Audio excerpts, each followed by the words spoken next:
کہ غوث اعظم نے مردے کو زندہ کر دیا، 12 سال کی ڈوبی کشتی کو واپس کر دیا، لیکن زندگی کو آپ نے پڑھا ہے، ان کی زندگی تقریب کو جو دیکھا ہے، ان کی زندگی کے بارے میں سنا ہے۔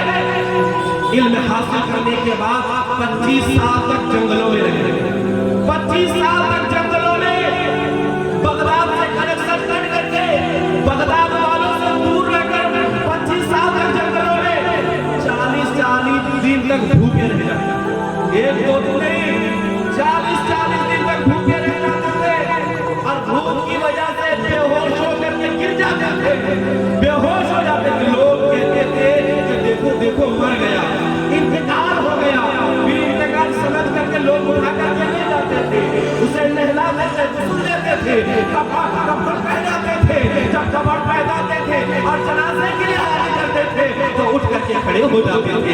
یہ غوث اعظم کا مقام ہے۔ معزز سامعین کرام، آخری بات کہ دیکھیے غوث اعظم کا مقام بہت بلند بالا ہے، ان کے مدرسے میں جھاڑو دینے والے شخص کا مقام ختم کر دوں گا۔ حضرت علی حیدری رضی اللہ تعالیٰ عنہ بزرگ ہے جو غوث اعظم کی بارگاہ میں رہتے تھے۔ اس کو کسی نے پوچھا، غور سے سنیے گا، کسی نے پوچھا کہ بتائیے آپ غوث اعظم کی بارگاہ میں رہتے ہیں، کیا فیض ملا، آپ کی نگاہیں کہاں تک پہنچی، کیا کیا دیکھتے ہیں؟ تو وہ حضرت علی کہتے ہیں کہ میری آنکھوں میں وہ پاور آ گئی کہ میں بغداد میں کھڑے ہو کر چین کے کالے پہاڑ کی کالی چوٹی کو کالی رات میں بغداد میں کھڑے ہو کر کے دیکھتا ہوں۔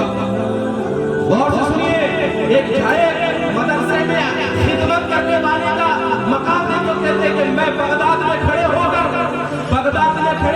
چین کے کالے پہاڑ کی کالی چوٹی کو کالی رات میں کھڑے دیکھتا ہوں۔ کسی نے پوچھا یہ فیض کیسے ملا، یہ شان کیسے مل گئی، آخر کیسے ہوا؟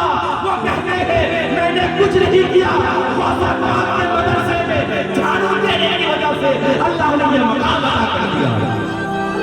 غوث اعظم کے مدرسے میں جھاڑو دے اور یہ مقام حاصل کر سکتا ہے، تو غوث اعظم کا کیا مقام ہوگا؟ لہذا تمام مسلمانوں کو ہمیشہ اپنی زبان میں غوث اعظم کی تعریف کرنا چاہیے۔ رب کی بارگاہ میں دعا کرتا مولا اپنے حبیب کے صدقے میں ہم تمام مسلمانوں کو کامیاب بنائے، ہم تمام مسلمانوں کو غوث اعظم ذکر کرنے کی توفیق عطا فرمائے۔ انہی چند باتوں کے ساتھ وقت کو مد نظر رکھ کے اپنی تقریر کو سمیٹ رہا ہوں۔ اگر بولنے میں سننے میں کوئی غلطیاں خامیاں ہو گئی میں بھی توبہ کرتا ہوں، اللہ بھی توبہ کرے۔ استغفر ربی من کل ذنب واتوب الیہ، لا الہ الا اللہ محمد رسول اللہ صلی اللہ علیہ وسلم۔ السلام علیکم ورحمۃ اللہ وبرکاتہ۔